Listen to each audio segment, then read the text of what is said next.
ಮಾಜಿ ಶಾಸಕ ಮೊಹಿದ್ದೀನ್ ಬಾಬಾ ಸಹೋದರ ಮಿಸ್ಸಿಂಗ್ ಕೇಸ್ಗೆ ಸಂಬಂಧಪಟ್ಟಂತೆ ಇದೀಗ ಸಾಕಷ್ಟು ಆಯಾಮಗಳಲ್ಲಿ ಈ ವಿಚಾರವನ್ನು ನೋಡಲಾಗ್ತಾ ಇದೆ. ಮಿಸ್ಸಿಂಗ್ ಮಿಸ್ಟರಿ ಹಿಂದೆ ಕೇಳಿ ಬಂದಿದ್ದು ಒಂದು ಮಹಿಳೆಯ ಸ್ಟೋರಿ. ಮಿಸ್ಸಿಂಗ್ ಮಿಸ್ಟರಿ ಹಿಂದೆ ಮಹಿಳೆ ಇದ್ದಾರೆ ಅಂತ ಹೇಳಿ ಆ ಮಹಿಳೆಯೂ ಕೂಡ ನಾಪತ್ತೆಯಾಗಿದ್ದಾರೆ. ಮಹಿಳೆಯ ಮೊಬೈಲನ್ನು ಟ್ರೇಸ್ ಮಾಡ್ತಾ ಇದ್ದಾರೆ ಪೊಲೀಸರು. ಕೇರಳದವರೆಗೂ ಕೂಡ ಆನ್ ಆಗಿತ್ತು. ಅಂದರೆ ಕರ್ನಾಟಕದ ಗಡಿ ಜಿಲ್ಲೆಯ ನಂತರದಲ್ಲಿ, ಅಂದರೆ ಕರ್ನಾಟಕದ ಗಡಿ ಜಿಲ್ಲೆ ಮಂಗಳೂರನ್ನು ದಾಟಿ ಕೇರಳಕ್ಕೆ ಹೋಗಿದ್ದಾರಲ್ಲ, ಕೇರಳದವರೆಗೂ ಕೂಡ ಆನ್ ಆಗಿತ್ತು. ಆಮೇಲೆ ಆಫ್ ಆಗಿದೆ. ಮಹಿಳೆಯ ಮೊಬೈಲ್ ಸುರತ್ಕಲ್ನಲ್ಲಿ ಕೃಷ್ಣಾಪುರ ನಿವಾಸಿಯಾಗಿದ್ದಂಥ ಮಹಿಳೆ ಆಕೆ ಮುಮ್ತಾಜ್ ಅಲಿ ನಾಪತ್ತೆ ಆಗ್ತಾ ಇದ್ದಂತೆ ಕೇರಳಕ್ಕೆ ಮಹಿಳೆ ಎಸ್ಕೇಪ್ ಆಗಿದ್ದಾರೆ. ಇತ್ತ 4 ಯುವಕರ ಮೇಲೆ ನಿಗಾ ಇಟ್ಟಿದ್ದಾರೆ ಪೊಲೀಸರು. ಮುಮ್ತಾಜ್ ಅಲಿಯ ಸಾವು ಕನ್ಫರ್ಮ್ ಆದರೆ ಆ 4ರನ್ನು ವಶಕ್ಕೆ ಪಡೆಯುವಂಥ ಎಲ್ಲ ಸಿದ್ಧತೆಗಳನ್ನು ಮಾಡಿಕೊಳ್ತಾ ಇದ್ದಾರೆ. ಇಲ್ಲಿ ಮೊಹಿದ್ದೀನ್ ಬಾಬಾ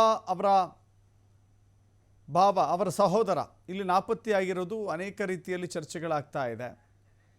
ನಿಜಕ್ಕೂ ಕೂಡ ಅವರು ಜೀವಂತವಾಗಿದ್ದಾರಾ ಅಥವಾ ನಾಪತ್ತೆಯಾಗಿದ್ದಾರಾ ಇನ್ನಷ್ಟೇ ಪೊಲೀಸರು ಖಚಿತಪಡಿಸಬೇಕಾಗಿದೆ. ಇದಕ್ಕೆಲ್ಲ ಕಾರಣಗಳನ್ನು ಕೂಡ ಪತ್ತೆ ಮಾಡಿ ಆತನ ಗುರುತಿಗಾಗಿ, ಜೊತೆಗೆ ಯಾವ ಕಾರಣಗಳಿಂದಾಗಿ ಆಗಿರಬಹುದು ಎನ್ನುವ ಲೆಕ್ಕಾಚಾರವನ್ನು ಕೂಡ ಪೊಲೀಸರು ಹಾಕ್ಕೊಳ್ತಾ ಇದ್ದಾರೆ. ಮತ್ತಷ್ಟು ಮಾಹಿತಿ ನಮ್ಮ ಪ್ರತಿನಿಧಿ ಆದಿತ್ಯ ನೀಡ್ತಾರೆ. ಆದಿತ್ಯ, ಏನೇನು ಅನುಮಾನಗಳಿಗೆ ಕಾರಣವಾಗಿದೆ ಅಂತ ಹೇಳಿ, ಆ 4 ಯುವಕರು ಯಾರು, ಆ 4 ಜನ ಯುವಕರಿಗೂ ಹಾಗೂ ಈ ಪ್ರಕರಣಕ್ಕೂ ಏನು ಸಂಬಂಧ ಅನ್ನೋದು ಮೊದಲ ಪ್ರಶ್ನೆ ಆಗುತ್ತೆ. ಜೊತೆಗೆ ಆಕೆ ಮಹಿಳೆಗೂ ಮತ್ತು ಮೊಹಿದ್ದೀನ್ ಬಾಬಾ ಅವರ ಸಹೋದರರಿಗೆ ಇರುವಂಥ ಸಂಬಂಧ ಏನು, ಆತ ನಾಪತ್ತೆ ಆಗಲಿಕ್ಕೂ ಈಕೆ ನಾಪತ್ತೆ ಆಗೋಕ್ಕೂ ಏನು ಸಂಬಂಧ ಇದೆ, ಏನಾದರೂ ಕ್ಲೂಗಳು ಸಿಗ್ತಾ ಇದೆಯಾ? ಪೊಲೀಸರು ಏನಾದರೂ ಮಾಹಿತಿಯನ್ನು ಹಂಚ್ಕೊಂಡಿದ್ದಾರಾ ಆದಿತ್ಯ?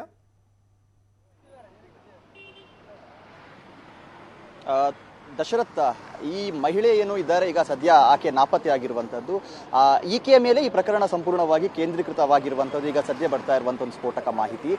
ಮುಮ್ತಾಜ್ ಅಲಿ ಏನಿದ್ದಾರೆ ಒಬ್ಬ ಖ್ಯಾತ ಉದ್ಯಮಿ, ಇವರನ್ನ ಬ್ಲ್ಯಾಕ್ ಮೇಲ್ ಮಾಡಲಾಗಿದೆ. ಆ ಕಾರಣದಿಂದಲೇ ಅವರು ಆತ್ಮಹತ್ಯೆಯನ್ನು ಮಾಡಿಕೊಂಡಿರಬಹುದು ಅಥವಾ ಅವರ ನಾಪತ್ತೆಗೂ ಕೂಡ ಇದು ಕಾರಣವಾಗಿದೆ ಅಂತ ಹೇಳಲಾಗ್ತಾ ಇದೆ.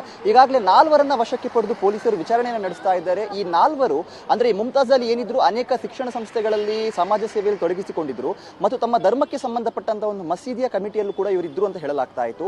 ಆ ಮಸೀದಿಯ ಕಮಿಟಿಯ ಒಳಗಿನ ಒಂದು ಜಟಾಪಟಿ ಅನ್ನುವಂಥದ್ದು ಇವರ ವಿರುದ್ಧ 4ರ ಒಂದು ದ್ವೇಷಕ್ಕೆ ಕಾರಣವಾಗಿತ್ತು. ಹಾಗಾಗಿ ಮುಮ್ತಾಜ್ ಅಲಿ ಅವರ ಈ ಪ್ರಕರಣದಲ್ಲಿ ಓರ್ವ ಮಹಿಳೆಯ ಹೆಸರು ಕೇಳಿ ಬರ್ತಾ ಇದೆ.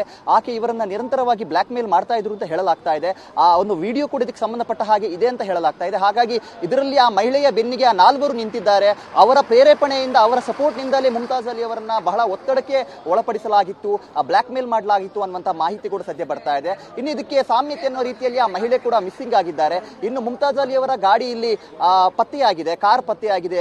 ಆದರೆ ಅವ್ರು ಏನಾದ್ರು ಅನ್ನುವಂಥದ್ದು ಇನ್ನೂ ಕೂಡ ಪ್ರಶ್ನಾರ್ಥಕ ಚಿಹ್ನೆಯಾಗಿ ಉಳಿದುಕೊಂಡಿದೆ. ಯಾಕಂದ್ರೆ ಬೆಳಗಿನಿಂದ ನಿರಂತರವಾಗಿ ಒಂದು ತಜ್ಞರ ತಂಡ ಅನ್ನುವಂಥದ್ದು ಇಲ್ಲಿ ಶೋಧ ಕಾರ್ಯವನ್ನ ಮಾಡ್ತಾ ಇದೆ. ಆದ್ರೂ ಕೂಡ ಈವರೆಗೂ ಯಾವುದೇ ಸುಳಿವು ಸಿಕ್ಕಿಲ್ಲ. ಅಥವಾ ದೃಶ್ಯದಲ್ಲಿ ಗಮನಿಸ್ತಾ ಹೋಗ್ಬೋದು, ಬೆಳಗಿನಿಂದ ನಿರಂತರವಾಗಿ ಇಲ್ಲಿ ಶೋಧ ಕಾರ್ಯ ಅನ್ನುವಂಥದ್ದು ನಡೀತಾ ಇದೆ. ಜನಜಂಗುಳಿ ಅನ್ನುವಂಥದ್ದು ಕೂಡ ಅಷ್ಟೇ ಮಟ್ಟಿಗೆ ಇದೆ. ಆದ್ರೂ ಕೂಡ ಈವರೆಗೂ ಏನು ಡೆವಲಪ್ಮೆಂಟ್ ಇಲ್ಲ. ಅವರು ನೀರಿನಲ್ಲಿ ಬಿದ್ದಿದ್ದಾರೆ ಅನ್ನೋದಕ್ಕೆ ಒಂದು ಸಣ್ಣ ಸುಳಿವು ಕೂಡ ಸಿಗ್ತಾ ಇಲ್ಲ. ಹಾಗಾಗಿ ಜನರ ಒಂದು ಆತಂಕಕ್ಕೂ ಕೂಡ ಇದು ಕಾರಣವಾಗ್ತಾ ಇದೆ. ಈಗ ನೇತ್ರಾವತಿ, ಉಳ್ಳಾಳ ಅಂತ ಆದ್ರೆ ಒಂದು ರೀತಿಯಲ್ಲಿ ನೀರಿನ ಸೆಳೆತ ಅನ್ನುವಂಥದ್ದೆಲ್ಲ ಜಾಸ್ತಿ ಇರುತ್ತೆ, ಫೋರ್ಸ್ ಜಾಸ್ತಿ ಇರುತ್ತೆ. ಆದ್ರೆ ಇಲ್ಲಿ ಏನಾಯಿತು ಅನ್ನುವಂಥದ್ದು ಈಗ ಸದ್ಯ ಎಲ್ಲರಲ್ಲೂ ಕೂಡ ಮೂಡಿರುವಂತಹ ಒಂದು ಪ್ರಶ್ನೆ. ಇನ್ನು ಈ ಘಟನೆಗೆ ಸಂಬಂಧಪಟ್ಟ ಹಾಗೆ ಮಾತನಾಡೋದಕ್ಕೆ ನಮ್ಮೊಂದಿಗೆ ಮಂಗಳೂರಿನ ಮಾಜಿ ಮೇಯರ್ ಆಗಿರುವಂತಹ ಅಶ್ರಫ್ ಅವರಿದ್ದಾರೆ. ಅದರ ನಾನು ಮಾತನಾಡಿಸ್ತಾ ಹೋಗ್ತೀನಿ. ಸರ್, ಈ ರೀತಿಯ ಒಂದು ಘಟನೆಗಳಿಗೆ ಫಲ್ಗುಣಿ ನದಿ ಇದುವರೆಗೂ ತುತ್ತಾಗಿರ್ಲಿಲ್ಲ. ಸೊ ಇವತ್ತಿನ ಬೆಳವಣಿಗೆ ಯಾವುದೇ ಸುಳಿವು ಇನ್ನುವರೆಗೂ ಸಿಕ್ಕಿಲ್ಲ, ಏನ್ ಹೇಳ್ತೀರಾ? ನೋಡಿ, ಎಲ್ಲ ಕೂಡ ಅನುಮಾನದ ರೀತಿಯಲ್ಲಿ ನಾವು ಶೋಧನ ಕಾರ್ಯವನ್ನು ಮಾಡ್ತಾ ಇದ್ದಾರೆ. ಯಾಕೆಂದರೆ ಇಲ್ಲಿ ಅವರ ಗಾಡಿ ಇದ್ದ ಕಾರಣದಿಂದ ಇಲ್ಲಿ ಅವರು ಏನಾದ್ರು ಸೊಸೈಟಿಗೆ ಏನೋ ಪ್ರಯತ್ನ ಮಾಡಿದಾರ ಎಂಬ ಒಂದು ಸುಳಿವು ಬರ್ತಾ ಇದೆ. ಅದೇ ಇಲ್ಲಿ ಬೆಳಿಗ್ಗೆಯಿಂದ ಈಗ ತನಕ ಎಲ್ಲರೂ ಕೂಡ ಹುಡುಕಾಟ ಮಾಡ್ತಾ ಇದ್ದಾರೆ. ಯಾವುದು ಕೂಡ ಇಷ್ಟು ತನಕ ಏನಾಗಿದೆ ಅಂತ ಯಾರಿಗೆ ಕೂಡ ಗೊತ್ತಾಗ್ತಿಲ್ಲ. ಈಗ ಪೊಲೀಸ್ ಅವರಿಗೆ ಕಂಪ್ಲೇಂಟ್ ಕೊಟ್ಟಿದ್ದು, FIR ಆಗಿದೆ. ಪೊಲೀಸವರು ಇದಕ್ಕೆ ಸಂಪೂರ್ಣವಾಗಿ ಹುಡುಕ್ತಾ ಇದ್ದಾರೆ. ಇದು ಎಲ್ಲಿದ್ದಾರೆ ಅಂತ, ಏನೋ ಅವರು ಕಿಡ್ನಾಪ್ ಮಾಡಿದಾರ ಮತ್ತು ಎಲ್ಲಾದರೂ ಹೋಗಿದ್ದಾರೆ ಅಂತ ಹೇಳಿಕೊಂಡು ಪೊಲೀಸವರು ಈಗ 3-4 ತಂಡ ಮಾಡಿಕೊಂಡು ಅವರು ಈಗ ಹುಡುಕಾಟದಲ್ಲಿದ್ದಾರೆ. ಖಂಡಿತವಾಗಿ ನಮ್ಮೆಲ್ಲ ಪ್ರೇರಣೆ. ಯಾಕೆಂದ್ರೆ ಅವರು ಮುಮ್ತಾಜ್ ಅಲಿ ಅಂತ ಹೇಳಿದ್ರೆ ಒಬ್ಬ ಸಾಮಾಜಿಕವಾಗಿ ಮತ್ತು ಧಾರ್ಮಿಕ ಇದರಲ್ಲಿ ಮುಂಚೂಣಿಯಲ್ಲಿರುವಂಥ ವ್ಯಕ್ತಿಗಳು. ಅವರು ಪ್ರತಿ ಒಂದು ಮಸೀದಲ್ಲಿ ಕೂಡ ಅವರ ಒಂದು ಮುಂಚಿನಲ್ಲಿ ಬರುವಂಥವ್ರು ಮತ್ತು ನಮ್ಮ ಮುಸ್ಲಿಂ ಸೆಂಟ್ರಲ್ ಕಮಿಟಿ ಉಡುಪಿ ಜಿಲ್ಲೆಯ ಅದರ ವೈಸ್ ಪ್ರೆಸಿಡೆಂಟ್ ಆಗಿ ಕೂಡ ಅವರು ಕೆಲಸ ಮಾಡ್ತಾ ಇದ್ದಾರೆ. ಹಾಗಿರುವಾಗ ಅವರು ಯಾರು ಕೂಡ ಒಂದು ಇದು ಅಂತ ವೈರಿ ಕಟ್ಟಿದಂಥ ವ್ಯಕ್ತಿ ಅಲ್ಲ ಅವರು. ಆಗಿರುವಾಗ ಏನೋ ಒಂದು ಸುದ್ದಿಗಳು ಈಗ ಬರ್ತಾ ಇದೆ. ಈಗ ತಾವು ಕೂಡ ಹೇಳ್ತಾ ಇದ್ದೀರಿ, ಏನೋ ಒಂದು ಹುಡುಗಿಯ ಮತ್ತು 4 ಜನ ಅವರ ಮೇಲೆ ಬ್ಲ್ಯಾಕ್ ಮೇಲ್ ಮಾಡ್ತಾ ಇದ್ದಾರೆ ಅಂತ ಕೇಳಿ, ಯಾವುದಕ್ಕೂ ಕೂಡ ಪೊಲೀಸರು ತನಿಖೆಯಲ್ಲಿ ಗೊತ್ತಾಗಿರಬೇಕು. ಪೊಲೀಸರು ಸಂಪೂರ್ಣವಾಗಿ ತನಿಖೆ ಮಾಡ್ತಾ ಇದ್ದಾರೆ. ಯಾರು 4 ಜನ ಅದರಲ್ಲಿದ್ದಾರೆ ಅವರನ್ನು ಏನೋ ಎಂಕ್ವೈರಿಗೆ ಕರ್ಕೊಂಡು ಹೋಗಿದ್ದಾರೆ. ಆ ಮಾಹಿತಿ ಅವರು ಸಿಕ್ಕಿದ ಮೇಲೆ ಏನಂತ ಸಂಪೂರ್ಣವಾಗಿ ಜನರಿಗೆ ಗೊತ್ತಾಗ್ತದೆ. ಸರ್, ಈಗ ಈ ಮಸೀದಿಯ ಒಳಗಿನ ಒಂದು ಜಗಳದ ಬಗ್ಗೆ ಏನಾದರೂ ತಮ್ಗೆ ಮಾಹಿತಿ ಇದೆ? ಇದ್ರ ಬಗ್ಗೆ ಏನಾದರೂ ಸುದ್ದಿಗಳು ಬಂದಿದೆಯಾ? ನೋಡಿ, ಸಹಜ ಈ ಮಸ್ಜಿದ್ ವಠಾರದಲ್ಲಿ ಜಮಾತ್ ಕಮಿಟಿ ಅಂತ ಹೇಳ್ತೆ, ಅದರಲ್ಲಿ ಸಹಜ ಅದು ಗಲಾಟೆ ಇದ್ದೇ ಇರ್ತದೆ. ಯಾಕೆಂದ್ರೆ ಸಮಿತಿ ಒಳಗೆ ಒಂದು ಗಲಾಟೆ ಇರ್ತದೆ. ಅದು ದೊಡ್ಡ ಈ ರೀತಿ ಆಘಾತ ಉಂಟು ಮಾಡುವಂತ ಇದಲ್ಲ, ಅದು ಪ್ರತಿಯೊಂದು ಮಸ್ಜಿದಲ್ಲಿ ಇರ್ತೈತೆ.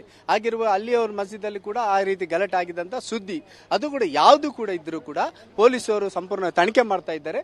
ತನಿಖೆಯಲ್ಲಿ ನಿಜವಾದ ಅಂಶ ಏನು ಅಂತ ಜನರಿಗೆ ಹೊರಗೆ ಬರಬೇಕು. ಇದರಲ್ಲಿ ಯಾರು ತಪ್ಪಿಸ್ತರಿದ್ದಾರೆ, ಈಗ ತಾವು ಹೇಳಿದ ರೀತಿಯಲ್ಲಿ ಏನು ಹುಡುಗಿಯ ಒಂದು ಕೈವಾಡ ಇದೆ ಮತ್ತು ಇದರಲ್ಲಿ 4 ಜನ ಇದ್ದಾರೆ, ಯಾರು ಇದ್ರ ತಪ್ಪಿಸಿದ ಅವರಿಗೆ ಶಿಕ್ಷೆ ಆಗಬೇಕು. ಮತ್ತು ನನ್ನ ಒಂದು ಅನಿಸಿಕೆ ಅಂದರೆ ನಮ್ಮೆಲ್ಲರೂ ಕೂಡ ಎಲ್ಲಿ ಕೂಡ ಅವರು ನಿಜ ಇದರಲ್ಲಿ, ಯಾಕೆಂದರೆ ಒಂದು ಆತ್ಮಹತ್ಯೆ ರೀತಿಯಲ್ಲಿ ಇಲ್ಲ, ಅವರು ಎಲ್ಲಿಯಾದರೂ ಓಡಿದರೆ ಅದು ನಮಗೆ ಸುದ್ದಿ ಬಂದರೆ ಒಂದು ಖುಷಿಯ ಸುದ್ದಿ ಬರಲಿ ಅಂತ ಎಲ್ಲೂ ಹಾರೈಸ್ತಾ ಇದ್ದೇನೆ. ಇದಿಷ್ಟು ಸ್ಥಳೀಯರ ಒಂದು ಮಾಹಿತಿ. ದಶರಥ್, ಈ ಪ್ರಕರಣ ಅನ್ನುವಂಥದ್ದು ಬೇರೆ ಬೇರೆ ತಿರುವುಗಳನ್ನು ಪಡಿತಾ ಇದೆ.